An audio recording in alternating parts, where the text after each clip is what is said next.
defend. Come menace the sun. To me, he was a friend.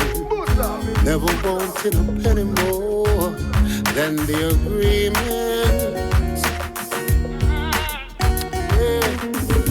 Born and raised as a soldier, just sort of justice. Coming straight from the lineage of King David. To me, he was a hero. To some, he was their sorrow.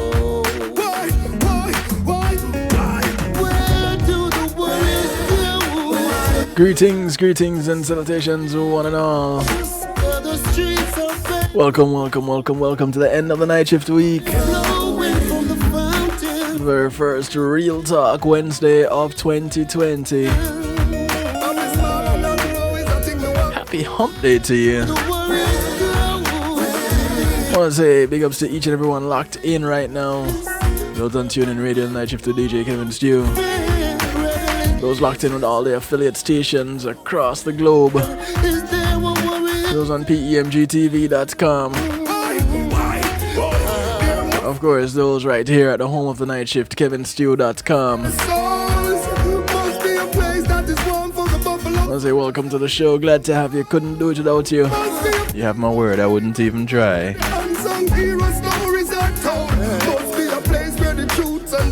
Kicking it off with a little Hezron, working out with Louis culture. It's called Warriors Heaven.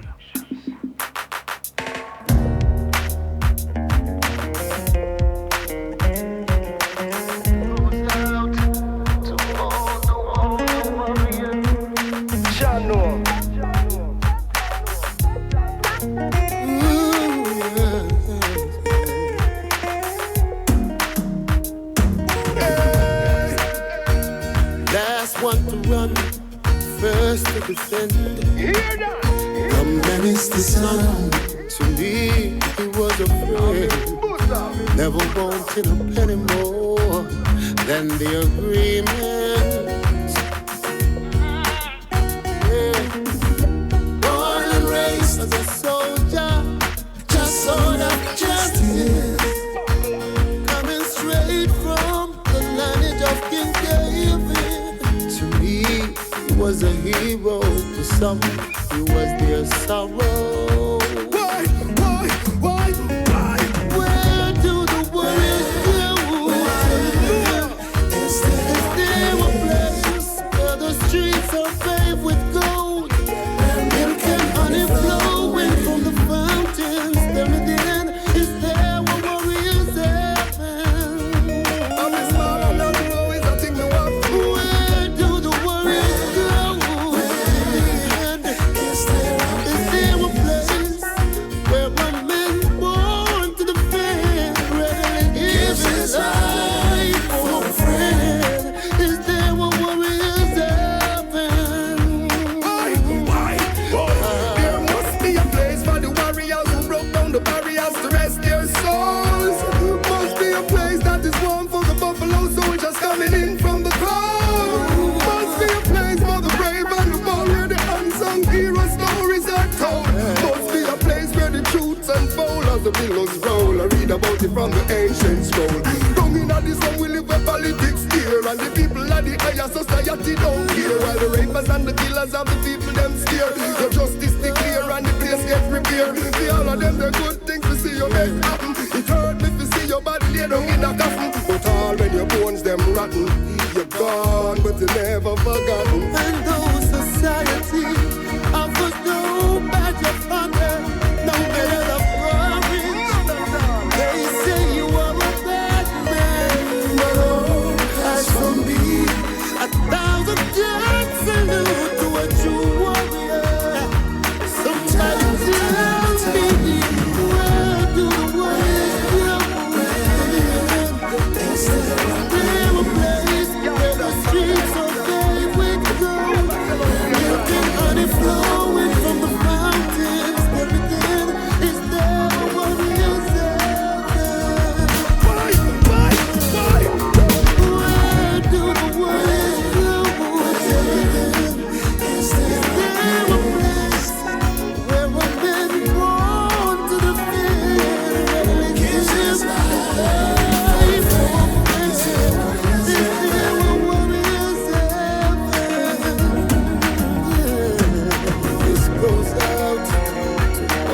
It's interesting how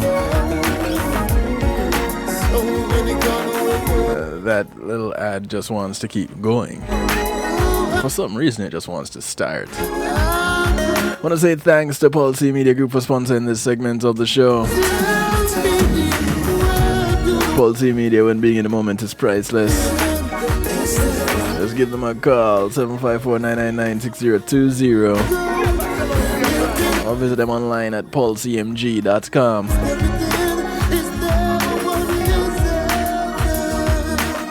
Give them a visit, tell them you heard about them on Night Shift with DJ Kevin Stew.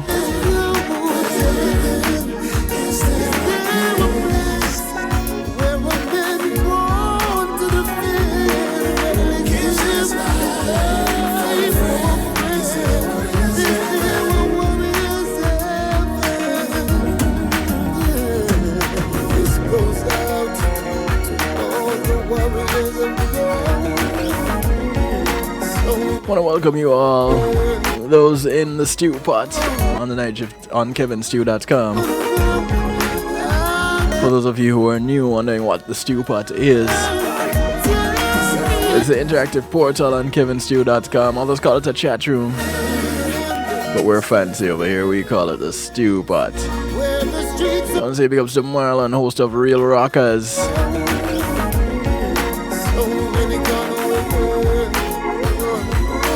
Big ups to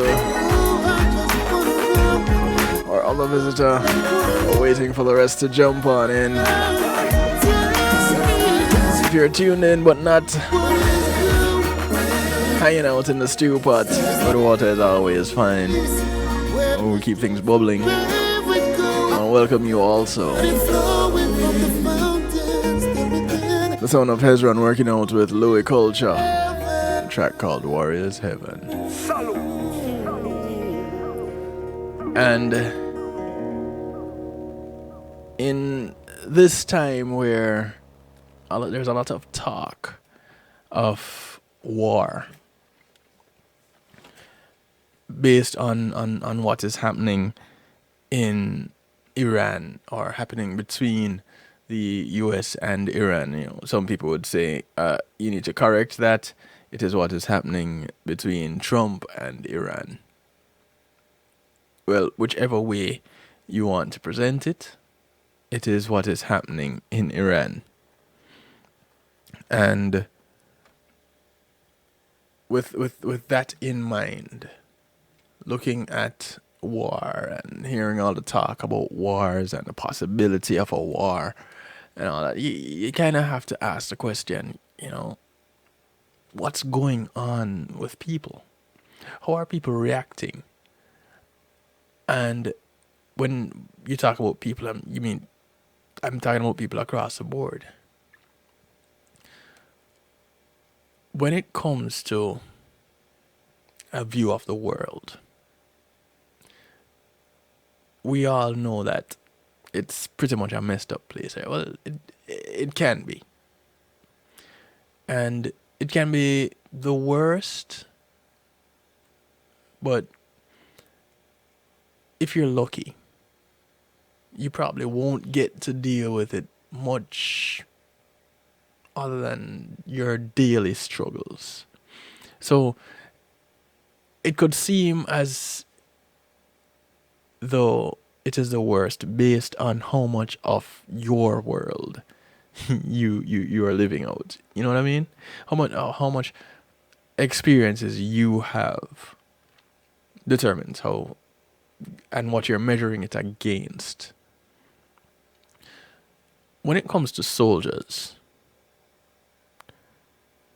they are more likely to get affected by what is going on in the world. Not only do they have to risk their physical health, but also their mental health. Physical health issues are pretty obvious considering they have to go on wars and battles where they're exposed to gunfires and other firearms. But what about the mental health? How are they more likely to get psychological issues than a normal person? And let's face it, the quote unquote normal person will face some really interesting issues because depending on the community that you live in, you'd wonder if you are at war. I remember when I was as younger in Jamaica, there was some unrest and in a community called Raytown, and I was on the phone with a friend of mine, and as we were talking, you could hear gunfire in the background. Some people would say, Kevin, why is it that you're highlighting that aspect of Jamaica? Well, it's a part of Jamaica's history, really and truly. It's not the only thing that there is about Jamaica. Don't get it twisted. This is one period of time that I'm making reference to, and an experience that I had in that period of time.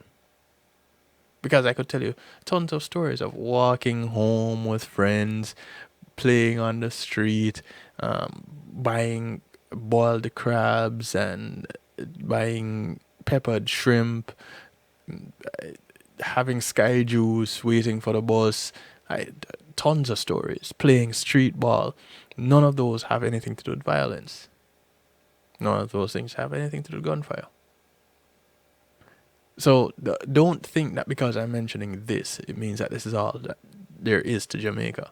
No, it's not. But I remember having that experience and hearing gunfire. Now imagine living in a place where that is a daily occurrence. How about having to have to be in a situation where that is the norm and that is your job? There's a thing that is called shell shock. And I would say people use the term fairly, relatively often. Shell shock is basically a term referring to the reaction that soldiers can show due to the trauma of battle. It can be caused due to the intensity of bombardment and long days of war. They usually don't get much rest, and the continuous sounds of war are enough to haunt someone. Not only that, considering the events that can unfold in the battlefield can be traumatizing as well. If you see your own friend die in front of your eyes, I'm sure you can imagine what kind of effect it will have on your mental stability. We've all seen movies of war times, and we would often feel it for the characters in these movies. We're talking about something that is real life. If you know someone who is in the military, or someone who was in the military and was deployed to a war-stricken zone, they can tell you some of these stories. If shell shock is due to the enemies, then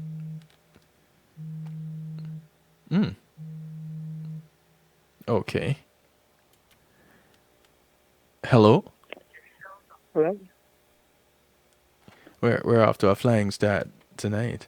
For those of you who are listening and would like to participate, I didn't even give this out yet. For those of you who are listening and willing and want to participate in the show, not only the Stew Pot is available, but you can call, you can text 773-789-STEW, 773-789-7839.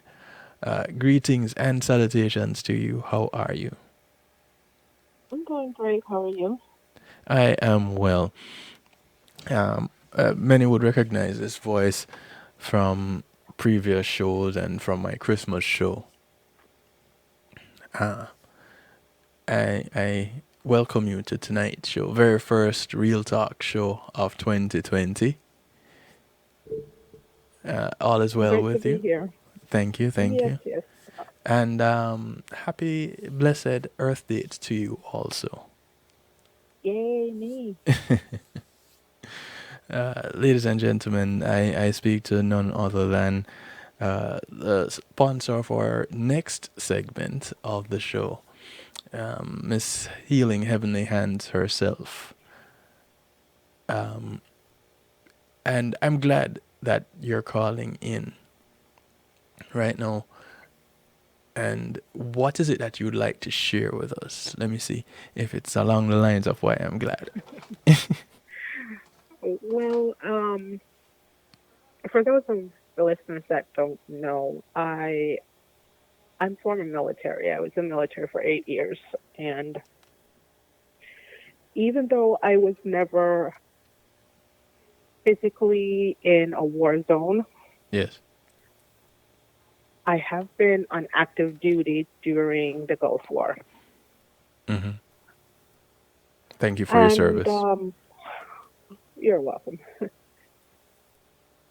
I remember when I got orders that I was being called to active duty. I'm not going to lie, I was scared. Mm-hmm.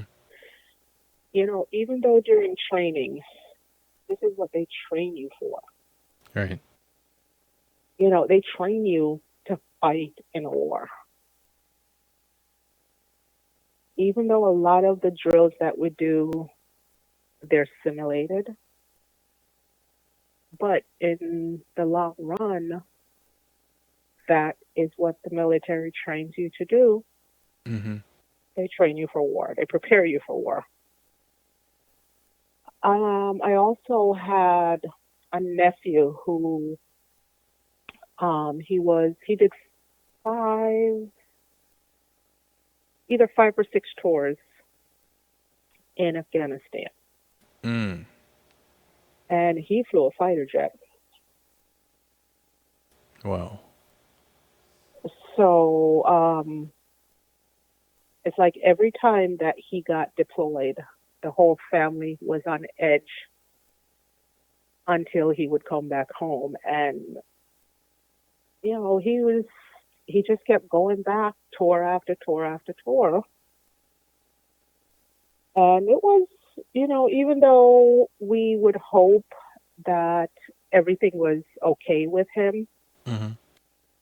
every time that we heard about a plane getting shot down, soldiers getting hurt, and we didn't hear from him, within a certain amount of time, it was just really heart wrenching. Right. Let me And go ahead. no, you go ahead. I was gonna ask you.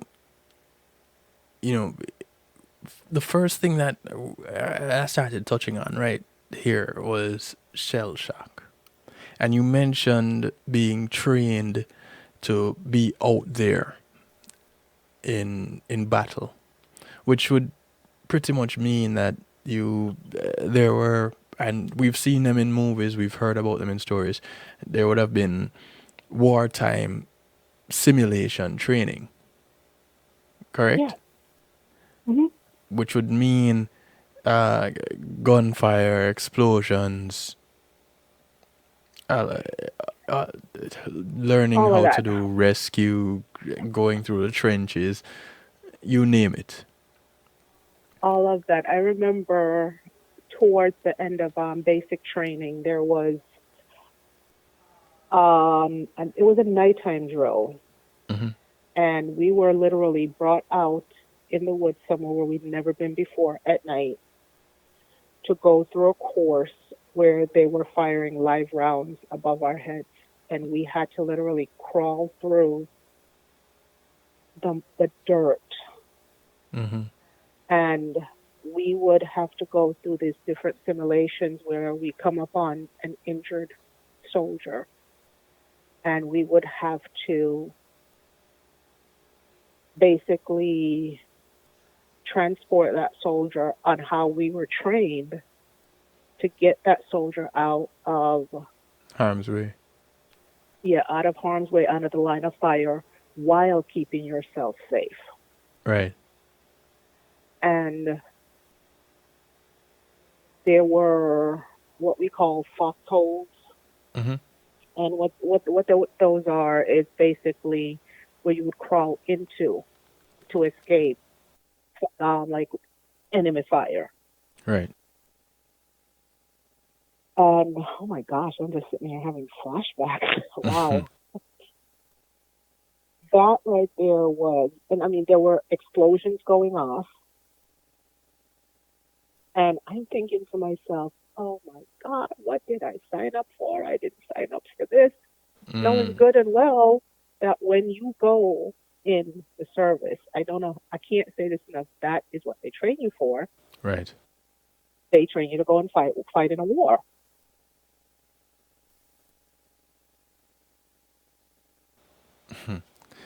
When you went through those simulations, the first time you did one of those, what was going to bed like for you?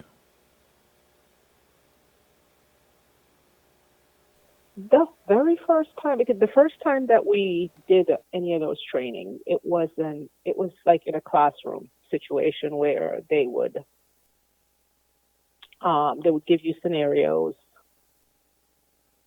and they would teach you first aid, teach you how to transport a wounded soldier, Mm-hmm. how to basically defend yourself against enemy fire. You know, all of that in a classroom environment was, you take notes, you pay attention. All right. But when they actually put you out there, and even though it's not real wartime situation, but you hear the sounds, Mm-hmm. and you actually see people that could be hurt, and you have to think about, oh my God, okay, what do I do in this situation now? That part of it there was scary because it's as if you were being put on display, Mm. and now you have to do exactly what you were taught in the classroom. All right. So, but after going through that drill the first time, whether it was the daytime wartime simulation or the nighttime wartime simulation, any one of those firsts, well, actually, the very first time when you were out there in this wartime simulation, when there was gunfire, there was live gunfire around you. When you got done, albeit a simulation, when you got Oh, I done, couldn't sleep for days. that is what I'm asking about. I couldn't sleep for days. Every time I would close my eyes, I would hear the gunfire. I would see the explosions, and all of a sudden you're in pitch black, and then there's a bright light, and then it goes pitch black again. Mm-hmm. My hearing was affected for a while. Mm. I injured my one of my shoulders trying to crawl through, and because during all of this, Mm-hmm. you have to protect your weapon. You cannot get dirt, you cannot get mud, you cannot get any type of debris in your weapon, because that is what is going to protect you. Right. So, So in the midst of protecting something that really can feel no pain, you hurt yourself, and you had that experience where you couldn't sleep for days. Yeah, It's it's not, it was it's not like you were prevented from sleeping. Just the mere fact of reliving that experience, hearing the explosions, hearing the gunfire, hearing bullets fly by, that was a real thing, and no classroom could really prepare you for it. no, definitely not. And we didn't realize that it was live fire until after the drill. And I think that's the part that scared me the most was that this, this was a live fire. They call it live fire experience. Hmm. And what an experience it must have been.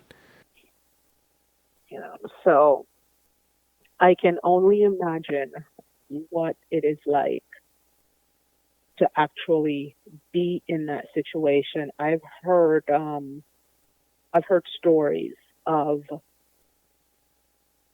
people who have actually been in a war. One of really good friend of mine, he's actually my accountant now.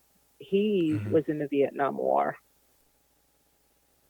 and his now wife, part of her family was taken out by his unit in Vietnam back during the Wow. war. Yeah, and she was rescued, but the rest of her family, I'm sorry, not the rest of her family, but some of her family members were taken out in the village that they were in. Mm. And you know, And oh, sorry, go ahead. he was saying that he would pick up um like small children that were killed. Mm. And after a while, in order for him not to like lose his mind kind of, Yeah. it's like you have to kind of like shut a part of yourself down in order to deal with this stuff. So when a lot of the soldiers come back with PTSD, Hmm. there is so much that they have to deal with that they cannot react to it. And I mean, can you imagine how much of that you have to suppress in order to do your job? Yeah, that's asking a lot in the way of a just a job. Hmm. When you look at what a job is, typically you think, okay, get up in the morning, get dressed, go to a particular place to do a particular thing. In this case, it it is a little bit different. Sometimes, Yeah, sometimes you don't even get the opportunity to get up. It's like an around the clock right? thing. You don't get to go to sleep. You get to see somebody get blown up in front of you. You get to see body parts. Yeah, there's no clocking out on this type of a No, job when you're at you war. know, uh huh. So that is the other side of it. A lot of people don't think of the part of what soldiers will go through where innocent bystanders come into play. Whether it is that they have to consider if the people that they're coming up against are innocent bystanders or they The are the enemy. enemy. And sometimes it's just a matter of split seconds that you have to make a decision. And then you have some countries who these literally their children Women and soldiers. children, yes. Yeah. And as someone who's supposed to be keeping the peace, how are you going to sit there and literally look at a woman or a child or someone that you can't really tell, Mm-hmm. is this the enemy or is this innocent? And it's just heart wrenching to think how many innocent people get killed during a war. And you know, even with that, you kind of have to start thinking. You mentioned keeping the peace. There has to be some type of action that would start a war. And having been trained to do battle and have had the simulation experience of battle, knowing the stories of those who have gone to battle, how do you feel as someone who is supposed to go and quote unquote keep the peace because of someone who doesn't go out on the front line at all, deciding that this is a course of action that you must take? It's an oxymoron. You know what I mean? You are being sent out by an individual that isn't going out there at all. They're sitting in a safe space, and you have to go out there and put your life on the line in the name of keeping the peace because of whatever it Because was of an that oath. got this situation started. Yeah, and when you enlist, you take that oath, and I I'm so thankful that I did not have to literally live up to that oath. Yes, I went in, and yes, I enlisted voluntarily, and I took that oath. Yes. But I never had to go and pull a trigger and push a button just to have something explode. But knowing what happened, Hmm. it still affected, it still affected me. When because here it is, you're trained as a warrior, and I have to kind of talk about the situation that we're in right now. And this becomes a matter of opinion because you're no longer serving in the military. And even though you're no longer serving in the military, the, I guess the oath still stands. When you hear of war times and you think of your colleagues that have had to go onto the front line, you think of your take for example your accountant who was in the Vietnam War. He was out there having that experience. Do you ever get angry at the people who are calling the shots? Yes, I do. No, how Because does that? it's not fair. It's not fair. Why should they have a say in innocent lives being lost when their family members rarely are out there on the front line? They are not out there on the front line, Hmm. but yet they get to make the decision for another family member to lose their family member because what? They have the authority to do so. Yeah, pretty much. Because here it is. It's not like it was back in the old days when a nation would go to war and the leader of that nation is out there as a warrior himself.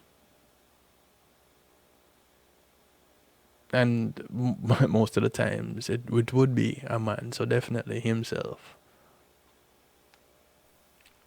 You know, it's when you have that when you ask that question, when you have that little bit of anger inside you, that bit of resentment, how then do you get your job done?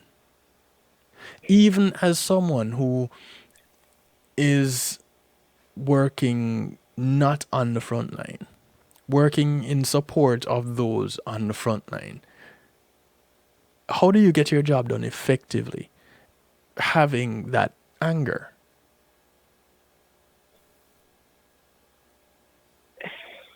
I don't know if that's something that you can think about other than you have a job to do and you get it done regardless.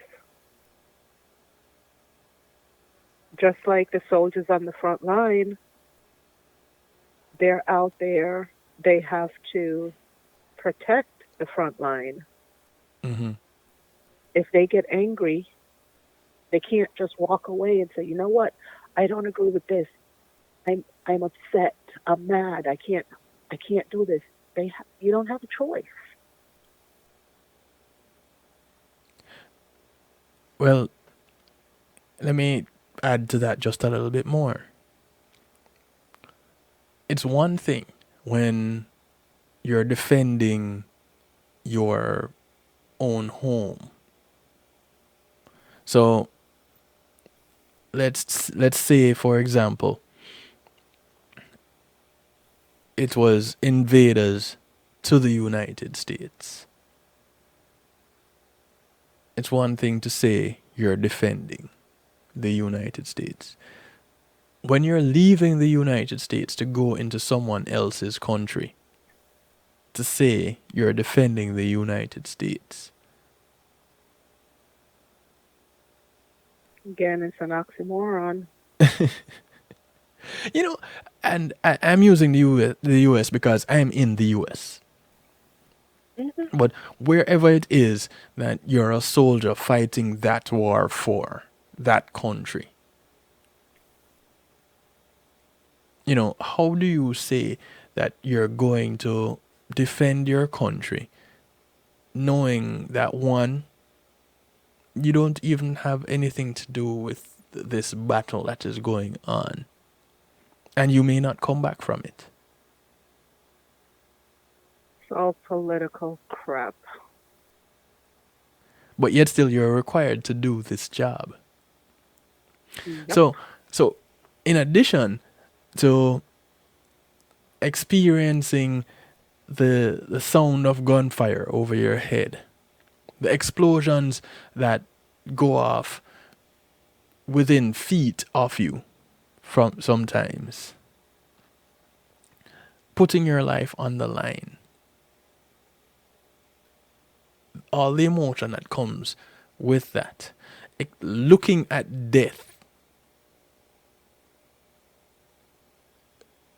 Now you've gone out there, you've gone through, you've had this experience in a foreign land. You come back to your homeland and you get a pat on the back.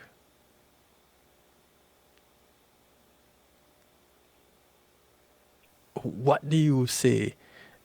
What kind of feeling do you get then? Because it doesn't stop at the war itself.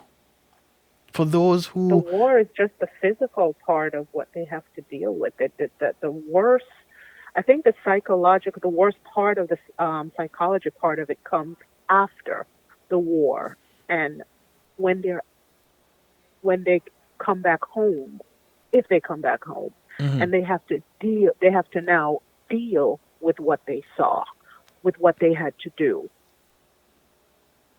and there's literally no help for a lot of these soldiers who come back home. They come home, They can't, um, because of the psychological issues that they're having, they can't find a job. They can't take care of their families. They're alienated from their families Mm-hmm. because I'm a soldier. I go away and I go through whatever I go through during war. I Right. come back home. How can I sit with my family, with my husband, with my children, with whoever's close to me, and share what I went through? Mm. It's like almost virtually impossible. So here you have these soldiers that are coming back home and not only having to deal with the that they're not only are they having to deal with what happened, but now they're coming back home to stuff that they have to deal with. You were in the military during a wartime. Although you weren't on the front line, you were a part of it. What was it like for you coming out of the military, going into or reintegrating to normal society? Is there such a thing, normal society? Quote unquote. Um,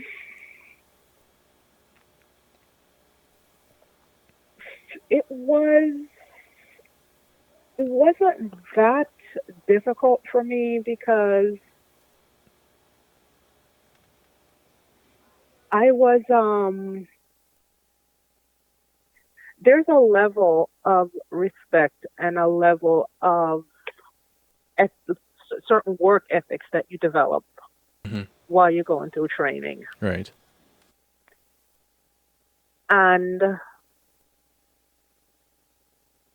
there were certain things in the workplace when I first got out and I, got a job in corporate America and it was the way that people talked to one another and the way that people addressed, like their bosses or their leaders, and the way that children would talk to adults. Mm-hmm. As simple as it may sound, when I first came out of the military, that bothered me, and to this day, there's certain people that I look at and I will say, yes, ma'am, no, ma'am, yes, sir, no, sir. Right, right. And that, they're looking at me like, I'm not that old. Why are you calling me ma'am or sir? Yeah. But it to me, that's a level of respect. Mm-hmm. Has nothing to do with your age, but there are certain people that I will still address differently than I would anybody, not just like any normal Tom, Dick, or Harry off the street. Do you think that in training, do you feel that a part of your training is becoming desensitized to what it was that you'd possibly be exposed to? Somewhat. So, and this comes back to coming back from that wartime experience, physically coming back, because what we are learning from stories, what we if there's enough time to continue going through some of this material that I found, what we will learn probably is the physical comeback and the psychological comeback will more than likely happen in two different times. If the Oh, most psychological definitely. comeback happens at all. Most definitely. Because it's sort of like I've heard of it described as like an out of body experience. Mm-hmm. Like when you're going through, you're seeing this happen, but you don't have an opportunity to deal with it until you are out of that situation and you're actually sitting down and then you're going over it, and you're like, oh, that really happened, Yeah. and I saw this. How do I deal with it? And not all of us are cut out to handle that type of trauma. Right. Which is probably why they have to teach you how to do it. Never thought of that. Mm-hmm. Apparently they have. And when I say they, I mean the powers that be doing military training. Over time, they just realize, hey, listen, this is going to be the experience, or this will more than likely be the experience. So we're gonna have to teach you how to detach.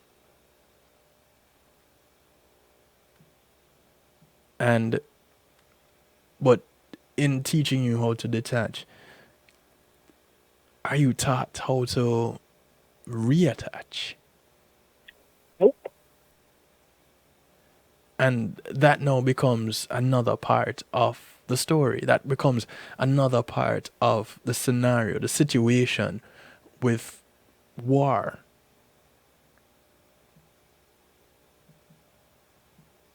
So there is not, if they put as much effort into once the soldiers come home into rehabilitation than they do in preparing them to send them into war, we wouldn't have this much issue with PTSD and suicide.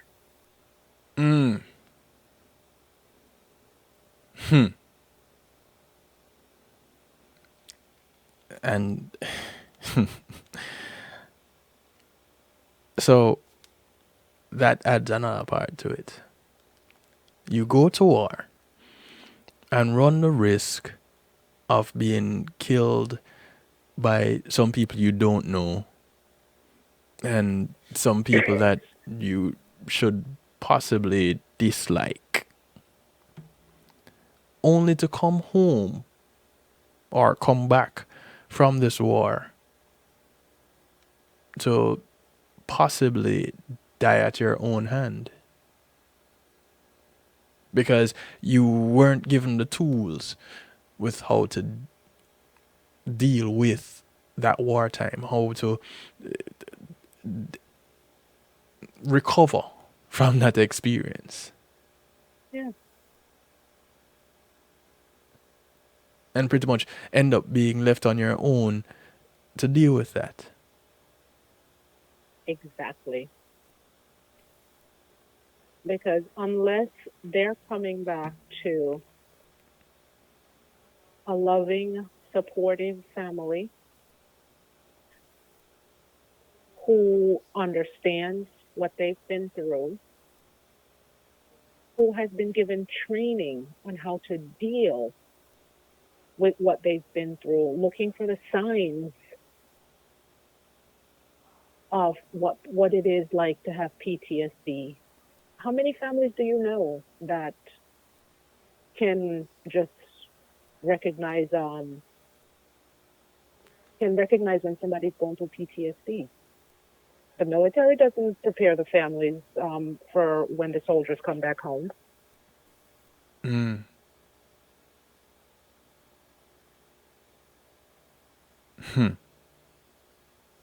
So that psychological effect extends to more than, it extends further, I should say, than the service member.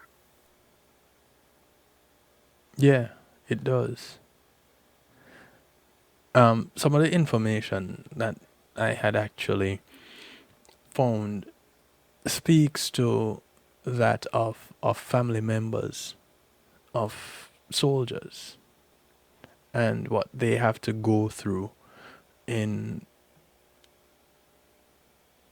things as, and a lot of people don't look at it in so much of leaving out, but the thought of deployment really affects the family member.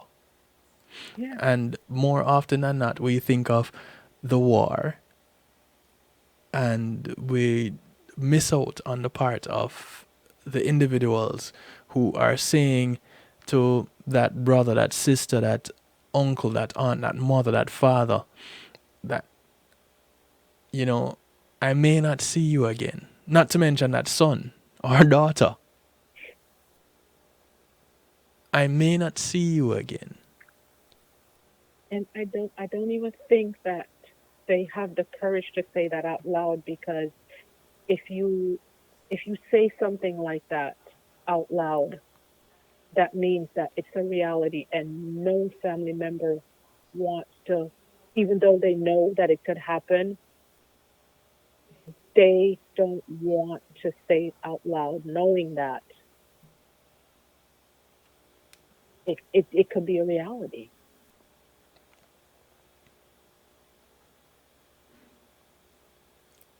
Is there anything that you do right now in your daily life that is as a result of either the experience of being through the wartime drills or the training that you got in the military? Is there anything that you would do and some people would probably say, boy, you know, that's kind of weird. Why do you do that? Um, there's certain tendencies that I have, certain OCD tendencies that I think that I got from my training in the military, where it's a neatness thing for me. Mm-hmm. Um, I'm always, if I see something that doesn't look right to me, I have to fix it. Okay. And it could be something as simple as somebody standing in front of me and their collar, their shirt collar, their jacket collar, something is crooked. Mm-hmm. Um, Other than that, I'm trying to think of what else my military training could have affected.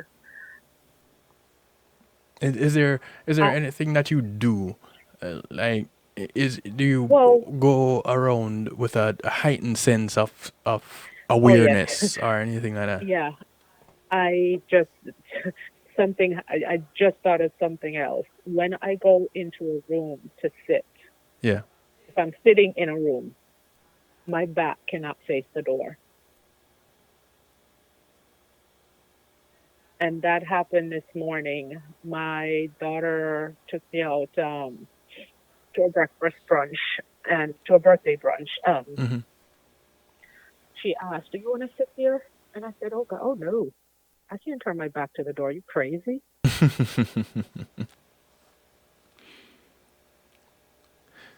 So that part of it, and also if I'm driving Mm-hmm.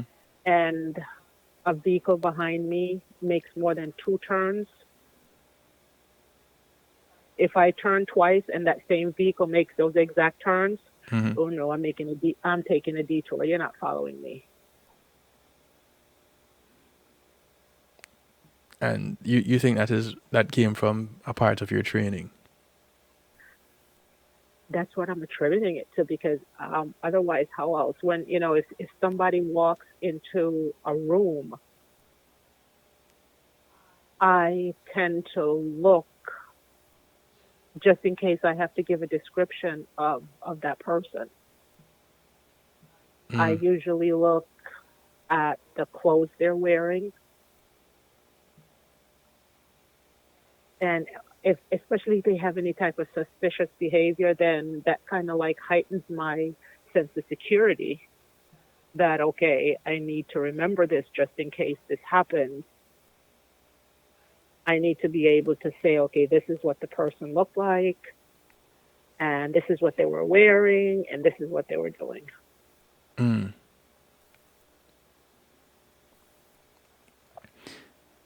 You know, I I have to ask that because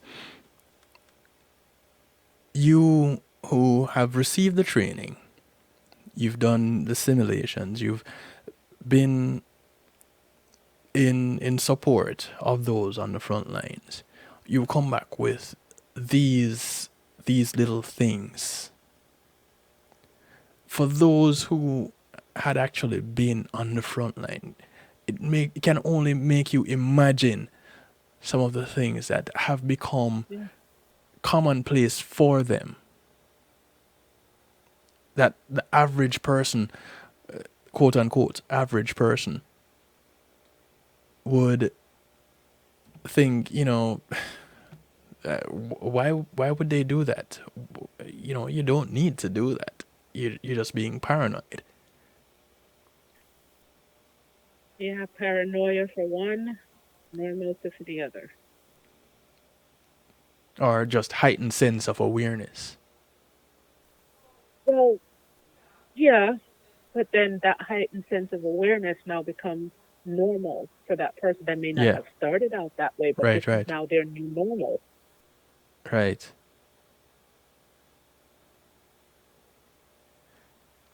You know, I know someone that is former military, and they always have a med pack with them. And for a while before I had gotten to the point in a relationship where I could ask that question, or I felt that I could ask that question, I would wonder, why does he always have this bag?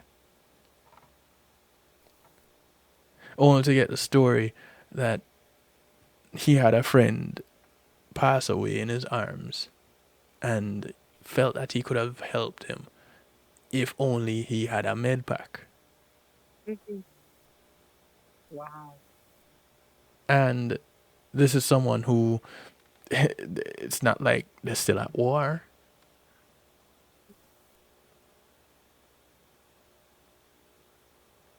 but it had become a part of their routine because they vowed to themselves that they would never be in a situation where they're not prepared.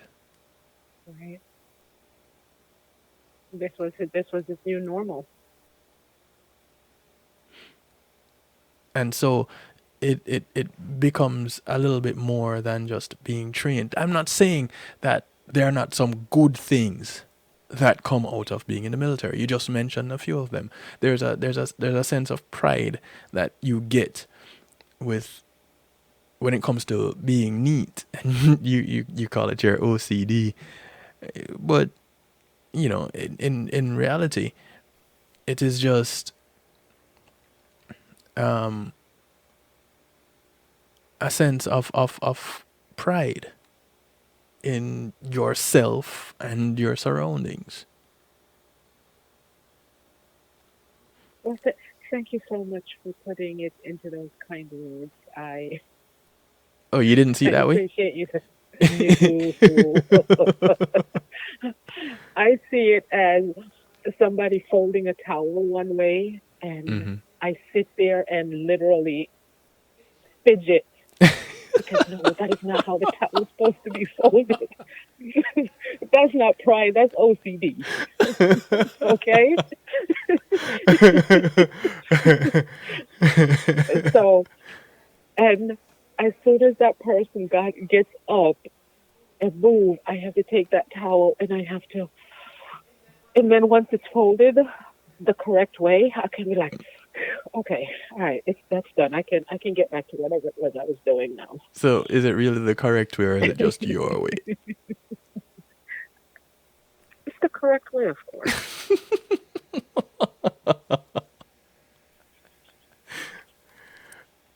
So, I'm not saying, basically I'm saying this part so that people don't take it to say that it's only it's such a horrible thing if they choose to be in the military, or their children Oh or their no, loved ones choose to be in the you know, military.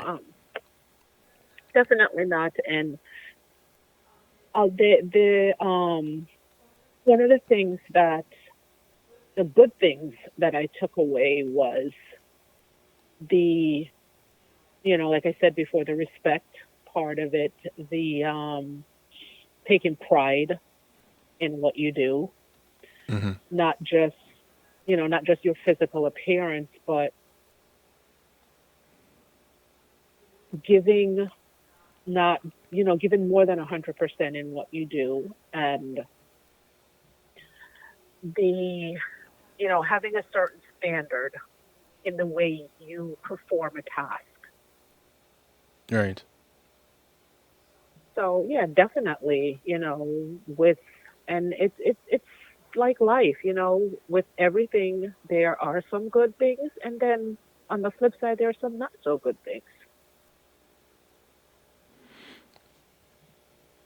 When when your nephew would come back from a tour, was it did you see any difficulty in him with relating to the family? Um, he was never with us here in Florida when he would come back. Hmm. So when he would immediately come back from a tour, he was always in another state. Right. Most of the time on a military base. So that part of it, I I'm gonna have to say no. I didn't interact with him one on one to be able to see if there was any major changes. But Right. Right. from from speaking with his wife, who was also in the military, Hmm. she was never in during wartime. So they both got the same training, but she says there are certain things, certain behaviors that she sees in him that she doesn't know if he was like that before, or if some of those behaviors are, happened while he was in. Okay.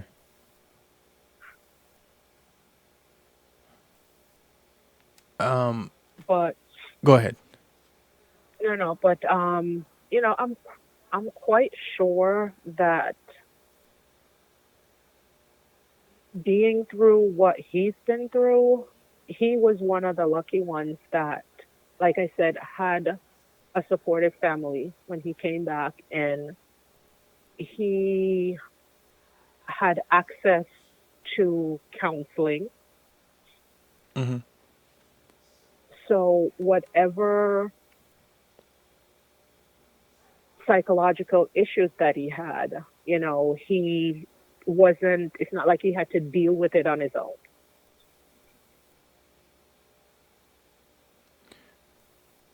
When you did your training, did you ever find yourself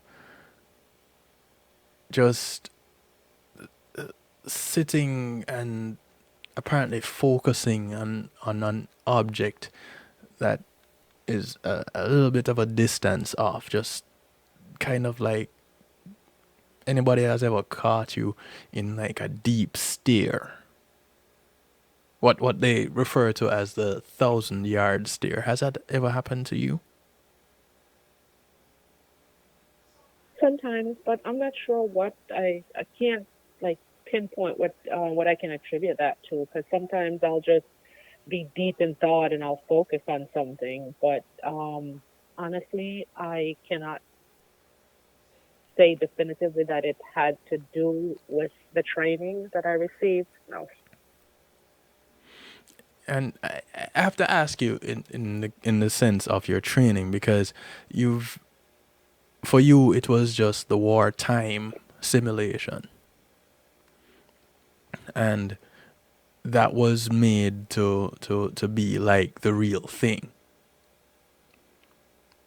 You know, I'd really need to actually ask someone that part of it who was out there on the front lines, you know, that had gone through that.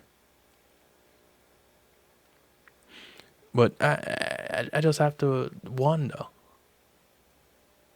because it is said that a 1,000 yard stare is a condition in which a person appears to be focusing on an object that is in place 1,000 or 2,000 yards away, and that's how it got its name. And anyone who suffers trauma can display that kind of a symptom. And in the case of the live fire training that you got, that could be considered pretty traumatic. So, like I said, when we were going through it, I didn't even realize that it was live fire training. So it was kind of like my trauma came after I went through it and figured out, oh my God, they were firing live rounds above my head. And I was going through all of this for what? Mm-hmm. That for what part? I still have yet to figure it out. Yeah, and I'm pretty sure for those some who are in the military right now, those who have done their tenure and are now vets, I'm pretty sure some of them have asked the for what question. You know, I was having a discussion with some colleagues this morning, and one of them, as it relates to what is going on now with Iran, was saying, why don't I wish that they would just wipe them out? And I had to ask him why. And he said, you have these radical people that want to crash planes into buildings, and you can't have the freedom and liberty to do certain things. And I'm like, but you're pretty much looking at them and forming this opinion, but you don't really know them. You're forming an opinion based on the information that you're given.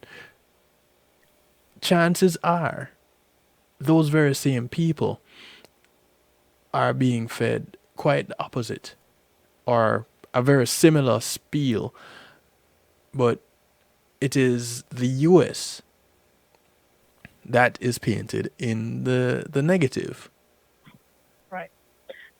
And also, even if what is being said is true, it's not every single person. So what? They're going to go in and annihilate a whole entire nation all because there are a few bad apples? Right. So here we go, the other side of it. As a warrior, do you go to war really believing in the war? Believing that if it is said that you're going out there because these people that you're going to fight have weapons of mass destruction, or these people intend to do very, very, very bad things. And, just kind of taking it from the tweets.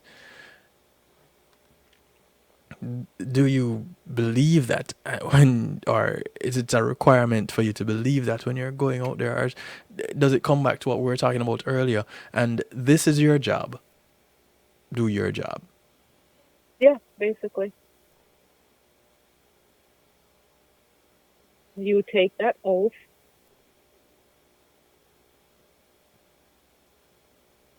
you raised your right hand, you take that oath, and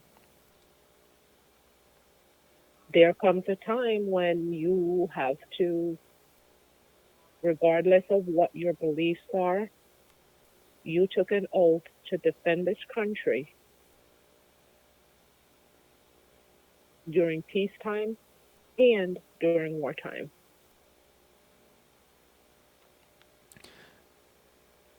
So So help you God. here's a little bit of a controversial view and question at this point. How much different would that be from, say, slavery? Oh my goodness, why did you have to go there? And you know, you can choose not to answer that. But really, in slavery, you pretty much have to do whatever you're told. Don't ask questions, just get it done. Yeah.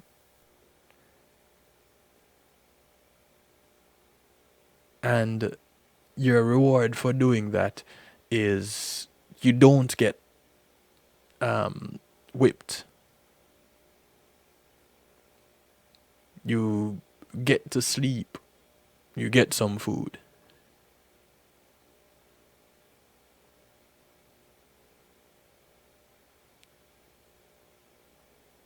Again, I'm not saying that the military is evil. I'm not saying that at all. Just some of the people that's involved in it are evil. That's all. I'll say it. Okay. But when you're sent out there just to do, this is your job. You don't ask questions about it. Just get it done. Mhm. Yeah. And if you have a question about it, no, you're being insolent. You are run the risk of being court-martialed. Yeah. It's blatant insubordination.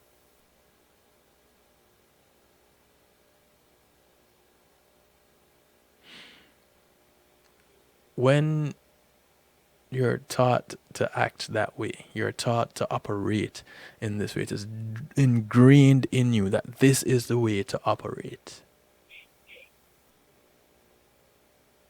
No wonder some people come back from either being in the military or come back from war times and don't know or have difficulty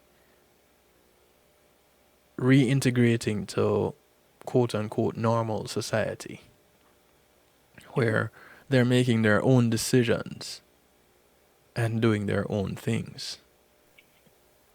And it's similar to being incarcerated. Mm. You're told what to do, how to do it, when to do it for so long that it becomes a Mm. part of you.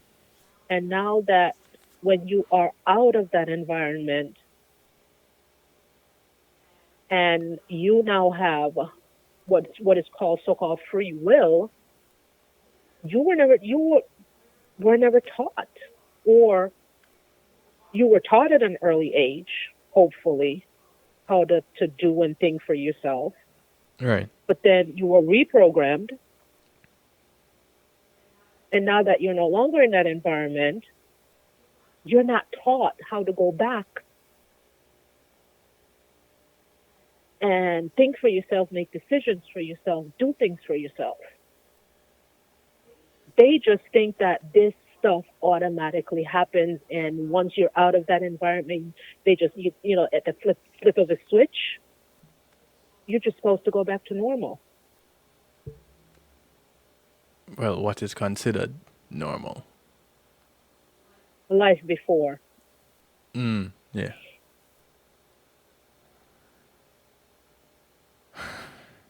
Yep. Normal is life before the, what do you call it? The reorganization of your brain or your mind.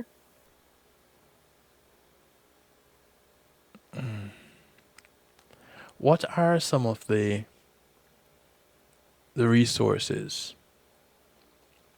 that uh, is out there that's available to veterans when it comes to taking care of their psychological state? Do you know? Well, um, off the top of my head, Yes. there's the local, the VA, Veterans Administration. However,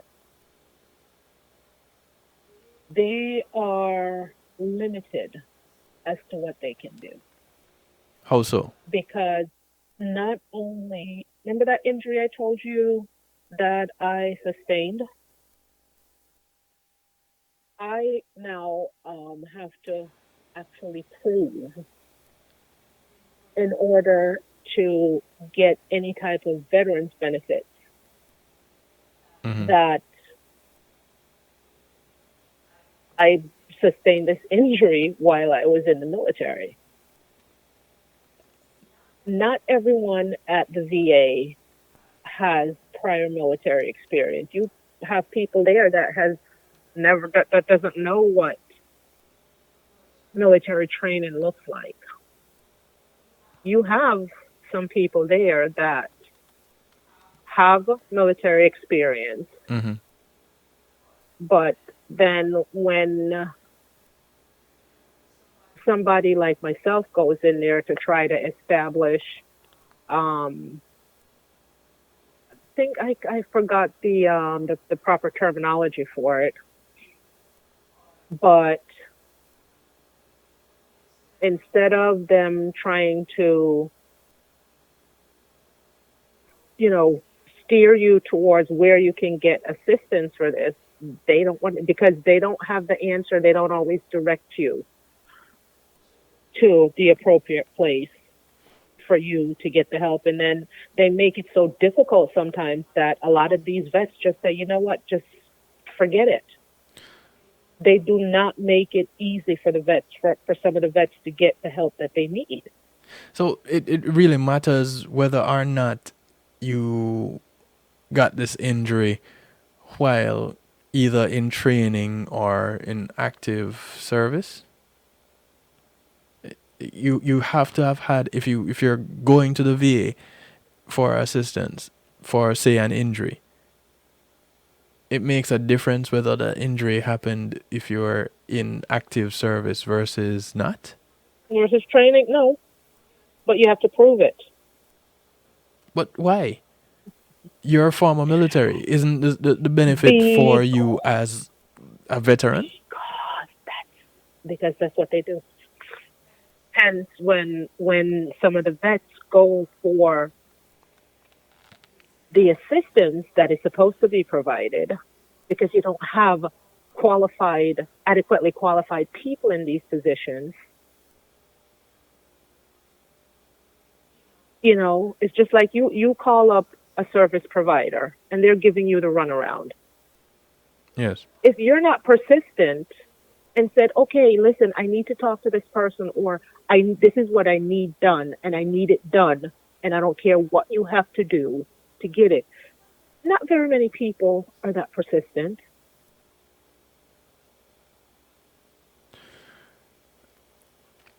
Think of So an insurance company that does not want to pay out a claim. They're gonna put you through the ringer. They're gonna give you the runaround with the hopes that you're gonna say, you know what, forget forget this. it. I'm not dealing with this anymore.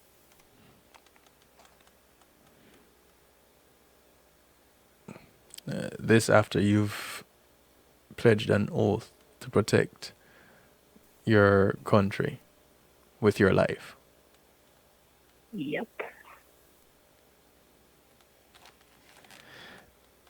Do you think It's about all that? about the politics. Do you or anyone that you know, is that a thought when making that pledge? What about later on?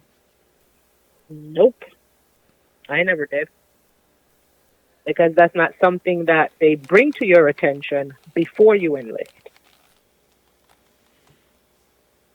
They don't tell you about the what comes after.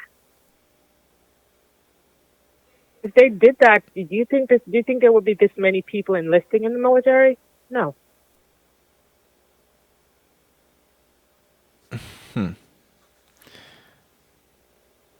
That causes a problem. What is it going to look like if I'm out there recruiting for young men and women to enlist in the military and having a whole room full of them and say, oh yeah, by the way, we're going to give you this training, we're going to give you this training, we're going to give you this training, and you have all these benefits, and you can go to school, and you can travel the world, and oh yeah, and by the way, if you go to war and you come back home, this is what could happen and this is what could happen. 90% of that room would get up and walk out. Yeah, when you're gonna say if you go to war, or when you're finished with your time in the military, uh, we pat you on the back and send you on your way. And if some of them get a pat on the back, that's good. So you're best off staying in for the rest of your life. Well, you have some people who make a career out of it, and it works for them. Right. And like you said, it's not a bad thing. Mm-hmm. But they're like everything else there, and this really started off as being the psychological effects of war. But I'm really connecting the dots so that people understand that it is not only when you go to war that there are psychological effects. So the war is just one of the issues that create the psychological effects.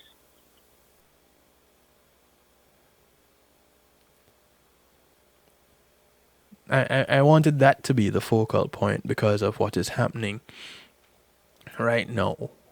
And I thank you for sharing with us. Because what you have shared with us, I wouldn't have been able to really present in a real way. I could make it sound pretty real, possibly. Oh, so I was helpful? Oh, more than. Well, More I'm than. glad. And I was hoping to possibly get or hear from some other veterans, but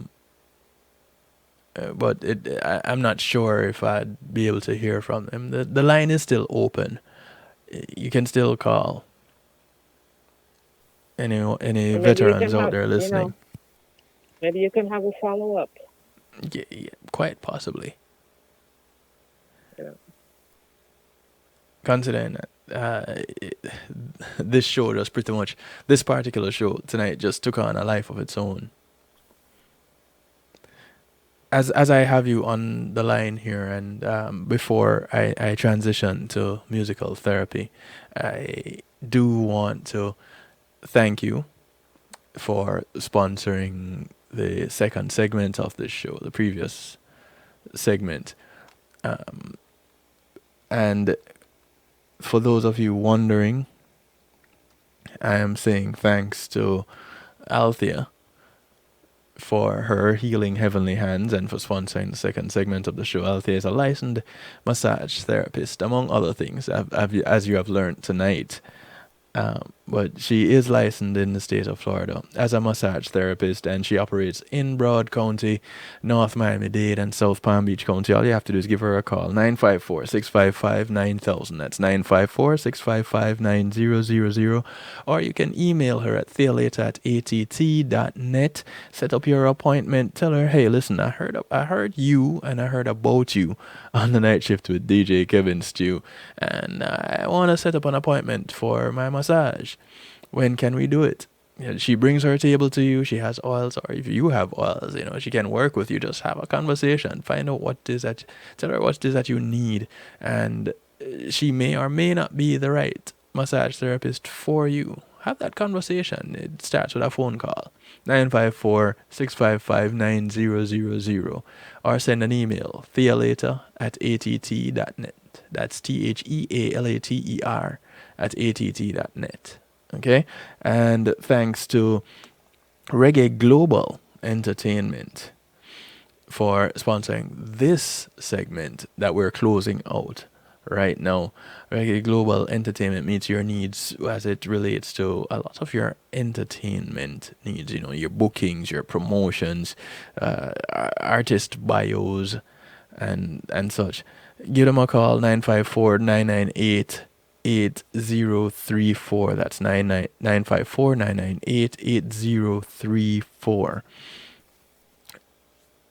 Althea, I thank you again, not only for your sponsorship of the second segment of the Night Shift to DJ Kevin Stew, but for your service to the country, being a military vet. It's not Veterans Day, but I thank you nonetheless. And a blessed Earth Date to you. Thank you. As you continue to celebrate your Earth Month, your Earth Dates Month. I know you celebrate all month long. You can't fit all this celebration into just one day, okay? That's right. So I do thank you, and I do appreciate of you. Sentiments are mutual. All right, so we're going to take a quick little break. And when we come back, we're going to jump into our musical therapy segment. But if you are a military vet out there and you want to add a little bit of something to this as we talk about the psychological effects of war, please give a call. Because this is something that there are many out there that it would help them to get a better grasp of what it is that you go through, what it is that our military personnel go through, some of the experiences they have, and some of the reasons they do what they do and how they do it. So give a call if you can, 773-789-STEW. If you have a view, 773-789-7839. Give a call, give a text. Give us a link, or jump into the stew pot on kevinstew.com and leave your comment there. You can remain anonymous if you so choose. Alright, earlier I saw G-Mac in the stew pot.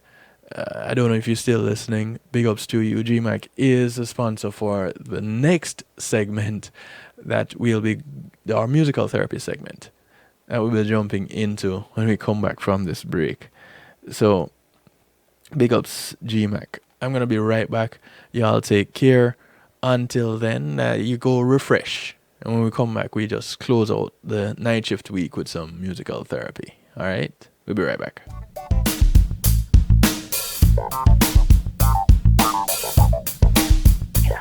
Pulsey Media Group, innovative streaming and recording, has done it again. A new way to get your business in full view of your neighborhood consumer through AdShare TV. It's available in your neighborhood today. It's easy. Just call us, 754-999-6020. Become a host today and place a TV monitor in a strategic location so it's easy to see. Get a 1-minute video ad or longer that plays anywhere in our network. Can't be a host? No problem. For a few dollars, we'll run your 30-second video ad. A host can run announcement specials like buy one get one free or discount ads. Let's turn your flyers into a 30-second video with music or a voiceover, or let us create and run your video ad with a spokesperson. Take advantage of our early enrollment discount. Join us today. Your ad will be seen at least 30 times per day in your AdShare TV neighborhood. It's easy. Just call us, 754-999-6020. AdShare TV, part of Pulsey Media Group.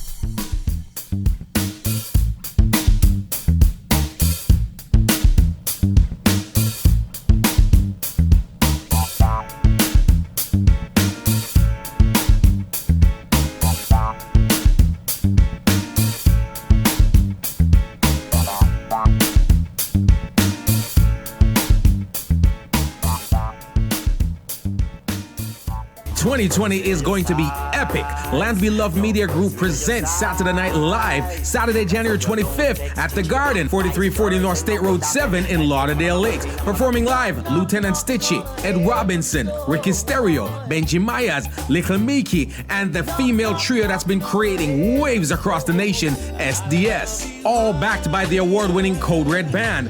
Doors open at 9 p.m., showtime 11 p.m. Tickets available at eventbrite.com. For more information, contact 954-998-8034 or 954-300-2574. Saturday Night Live, January 25th at the Garden. You can't miss this one. We love it. We love it. Yeah, man. Matthew 28:19 says, "Go ye therefore and teach all nations." With this in mind, and encouragement received during a South Florida media conference, The Church Links was birthed. The Church Links is an interdenominational worship service portal for churches, providing the tools to spread the word through technology in a cost-effective way. The Church Links, www.dahchurchlinx.com.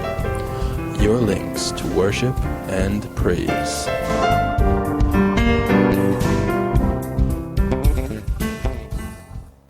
It takes an entire village to raise a child. Hello, I'm Paul Campbell, here to talk about Palace.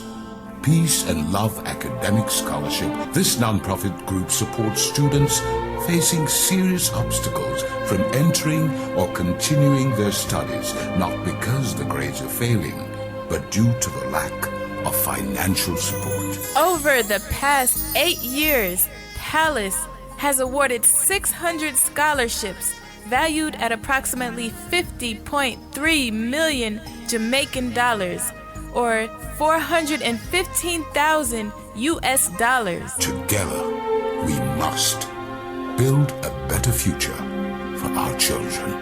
Please visit www.palace1.org and make your donation to brighten the future of a deserving child.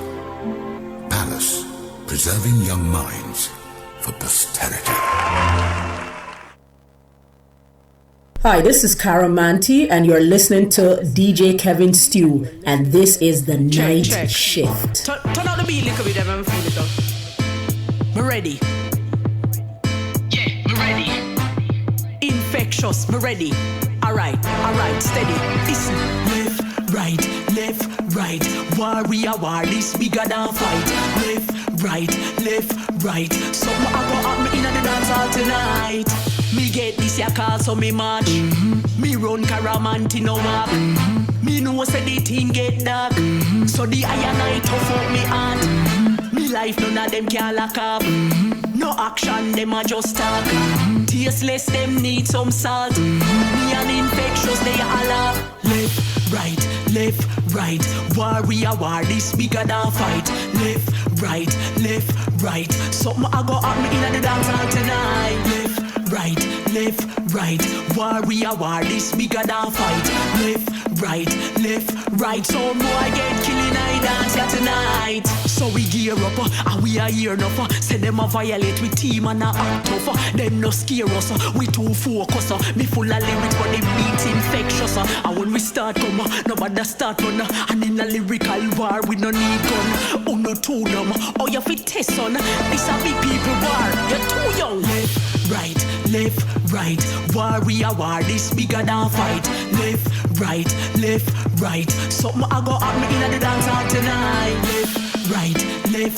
I want to say welcome back to the show. Thank you for tuning in. Thank you for sticking around. Thank you for joining. It's what we call musical therapy, and thanks to GMAT Music Solution for sponsoring this segment of the show. Kingston City, we murder your sound, do it with no pity. Too late for your beg, now the thing get sticky.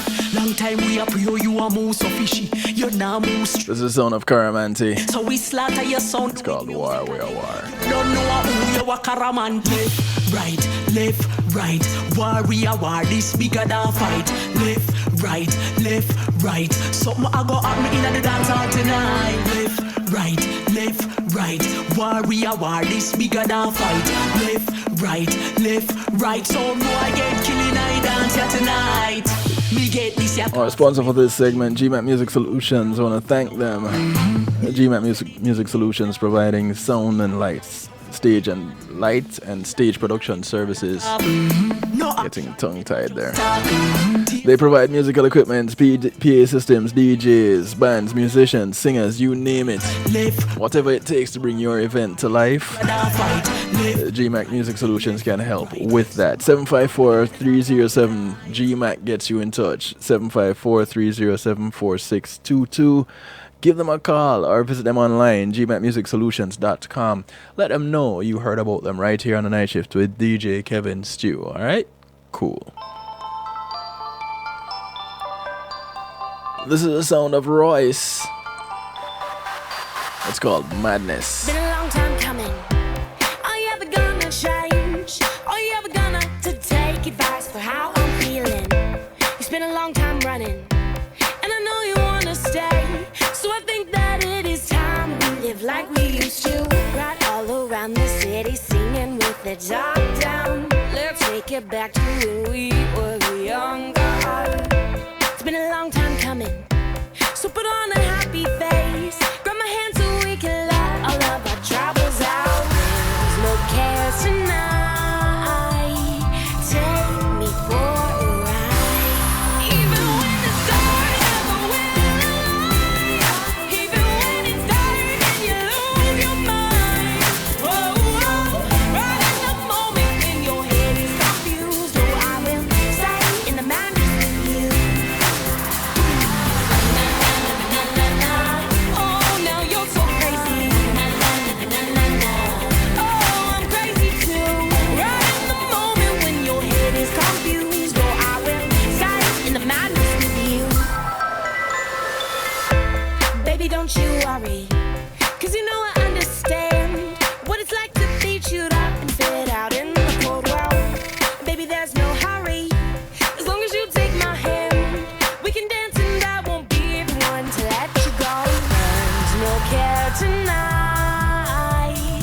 Take me for a ride. Even when it's dark, never will lie. Even when it's dark and you lose your mind. Whoa, whoa. Right in the moment when your head is confused. Oh, I will stay in the madness with you. Greetings 169. Oh, now you're so crazy. Oh, I'm crazy too. Right in the moment when your head is confused. Oh, I will stay in the madness with you. Whoa, whoa, whoa. There's no care tonight. Take me for a ride. Even when it's dark, never will lie. Even when it's dark and you lose your mind. Whoa, whoa. Right in the moment when your head is confused. Oh, I will stay in the madness with you. Oh, now you're so crazy.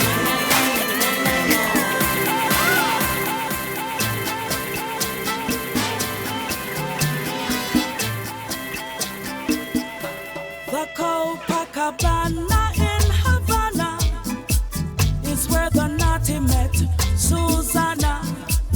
She had flowers in her hair, and him loved the dress she wear. This is the real storm. They had some drinks, then did the cha-cha, and slept in late the morning after. When he got A track called Susanna. just an empty wallet on the chair. Oh, she's a bad senorita. She's bad. She'll devour your heart. Tear it As we go through our musical therapy, apart, mamacita. What a bad girl. What a bad girl. She is muy bonita. Low good, but inside she is cold. She'll starve your soul when she sips the tequila. She's a bad girl. She's a bad girl. The bartender asked Natty where you from. Him Them said Jamaica, I'm an island man. Then there was Susanna walking hand in hand. She a par with Gringo, he's the local don. He looked at her, she looked at him and smiled. She smiled, moving her hips in a way that drove him wild. She wrote on a napkin and sent it his way. It said, meet me at midnight at the Pink Cafe. Oh, she's a bad senorita. She's bad. She'll devour your heart, tear it apart. She's a bad mamacita. What a bad girl. What a bad girl. She is muy bonita. Low girl, but inside she is cold. She'll starve your soul when she sips the tequila. She's a bad girl. She's a bad girl. As he walked through the doors of the airport, he thought, Havana, I won't miss you, you broke my heart.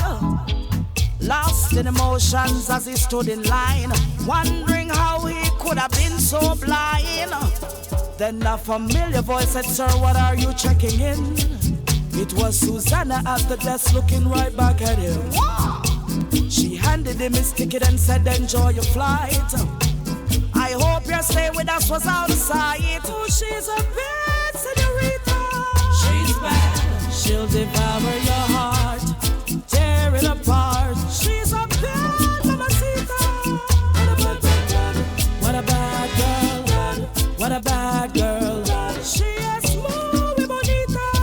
Low girl, but inside she is cold. She'll starve for your soul when she sips the tequila. She's a bad girl. She's a bad girl. The Copacabana in Havana is where the naughty met Susanna. She had flowers in her hair, and him loved the dress she wear. They had some drinks, then did the cha-cha, and slept in late the morning after. When he got up, no one was there, just an empty wallet on the chair. Oh, she's a bad senorita. She's bad. She'll devour your heart, tear it apart. She's a bad mamacita. What a bad girl. What a bad girl. She is muy bonita. Low girl, but inside she is cold. She'll starve for your soul when she sips the tequila. She's a bad girl. She's a bad girl.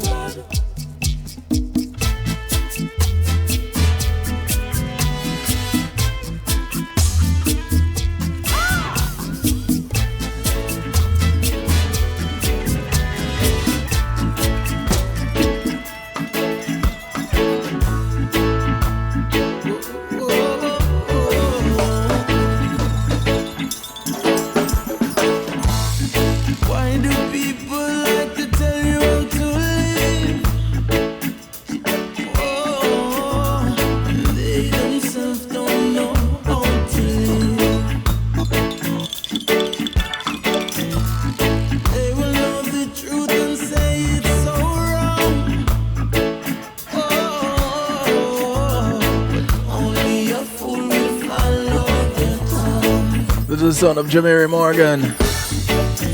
It's called Blank Page. The wise ones stay quiet, just like the truth has been told. Many lies been told, yeah. So tell me why can't we sit down and reason? I make we talk as bridges and sisters. Think of a plan, let us find a solution. What you say? Oh, what you say now? We start on a brand new blank page. Oh, 'cause my heart is in a brand new place. Forget about the problems that we had before, 'cause we gon' keep on arguing and don't resolve it. We start on a brand new blank.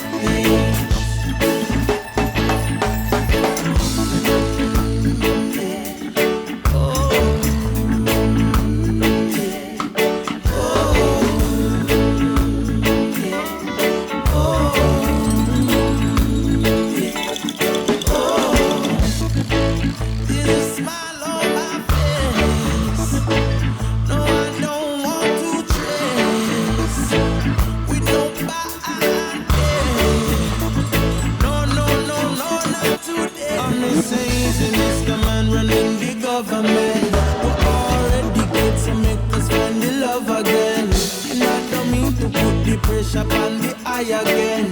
But we really need love. We need love, yeah.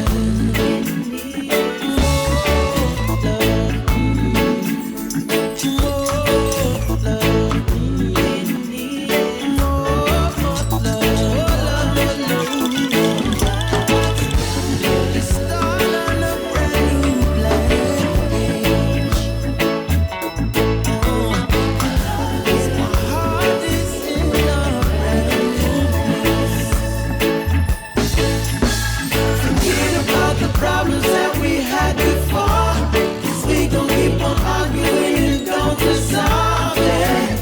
Let's start on a brand new blank page. Let's start on a brand new blank page. 'Cause my heart is in a brand new place. Problems that we had before, 'cause we gon' keep on arguing and don't resolve it. Let's start on a brand new blank page.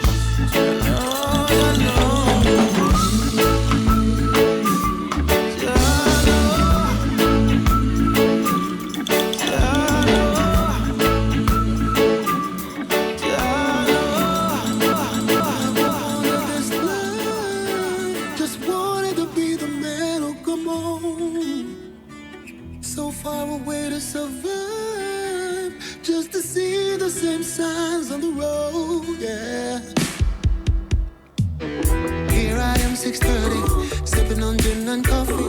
Tell her that I gotta leave early, gotta go and make that money. 9 millions dropped to my waist, I love bulletproof vest. Never thought in a million years I'd be climbing down those stairs. See, the 9 to 5 wasn't meeting up with the cries. They say it ain't for the meek. Had to be the man on the street. I wanted to give up my Caribbean queen for this American dream. See what I mean? Never wanted this life. Just wanted to be the man who come on. This is the sound of Hezron. So far away this for all the Hezites. just to see the same. This track is called This Life. Never wanted this life. Just wanted to be the man who comes home. So far away to survive, just to see the same signs on the road. Here I am in immigration, deportation is the only choice. The judge told me that I had, and it felt so cold. Thought about going back home, back to broken promises, sad faces. But oh mama, as I sit here, I remember when you told me, finding a bed of roses. Tell Papa that I just don't understand what he's been trying to tell me all along. Never wanted this life. I just wanted to build us a home. Yeah. So far away to survive, just to see the same signs on the road. Yeah. I never wanted this life. Just wanted to be the man who comes home. Yeah. So far away to survive, just to see the same signs on the road.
Physical slums, that's in every country, in every part of the world.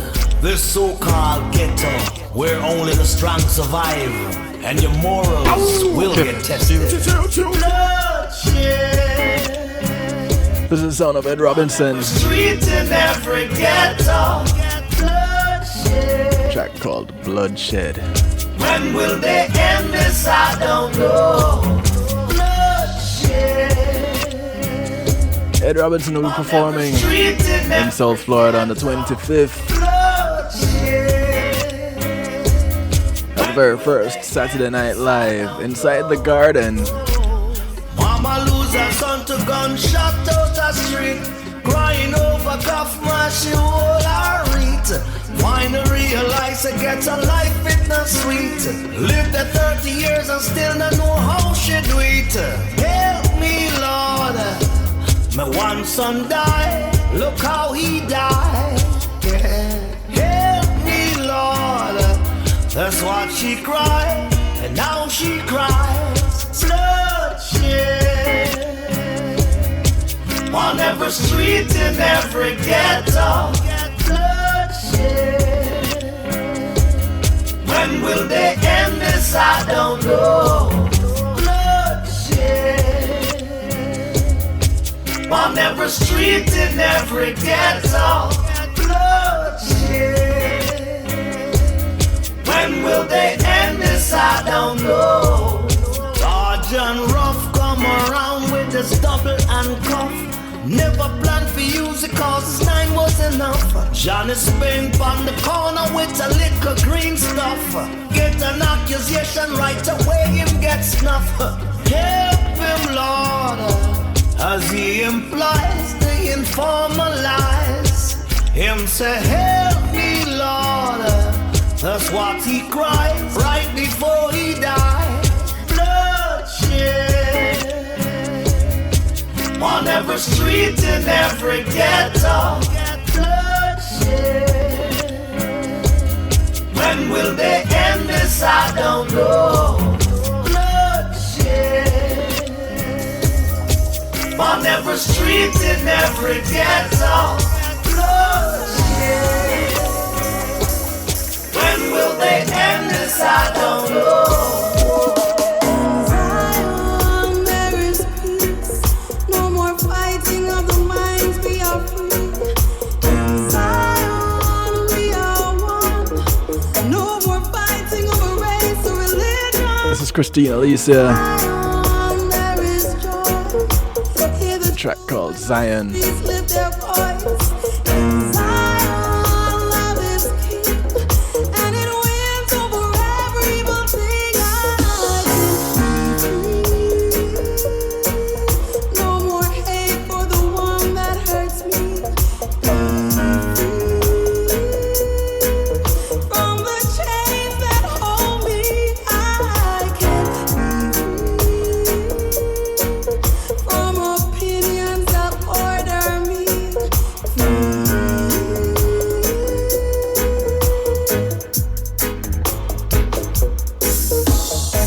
Zion's gates are open wide and no restrictions come inside.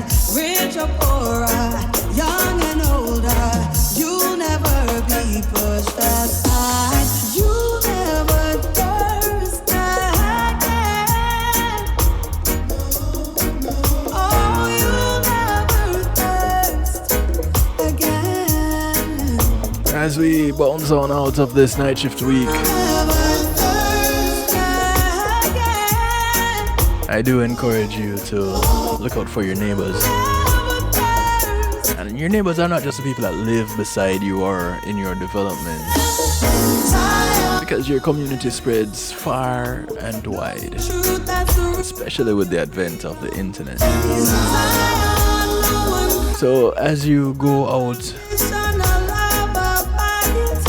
take care of your business.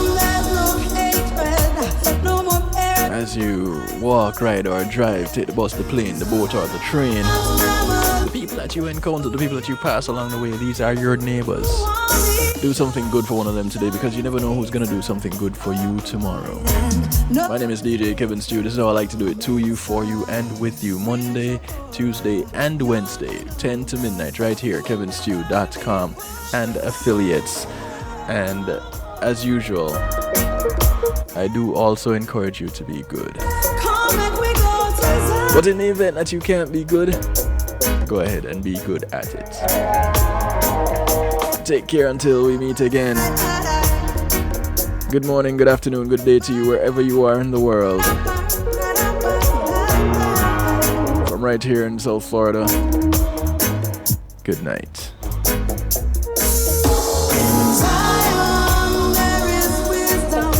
Knowing truth, that's the root of your freedom.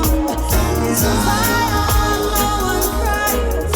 Unconditional love abides. In Zion, there's no hatred. No more fears, no more lies, all that's faded. In Zion, we are one. I am you, you are me. Oh, Zion's gates are open wide and no restrictions come inside. Rich or poorer, young and older, you'll never be pushed aside.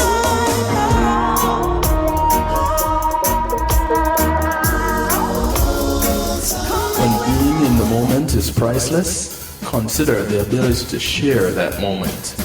If you can video it, you can broadcast it. And Pulse E-Media Group has the tools you need. Weddings, birthdays, funerals, graduations, church services, parties, seminars, you name it. Pulse E-Media Group can provide you with a secure medium controlled by you to broadcast your event. Contact us at www.pulsemediagroup.com for more information.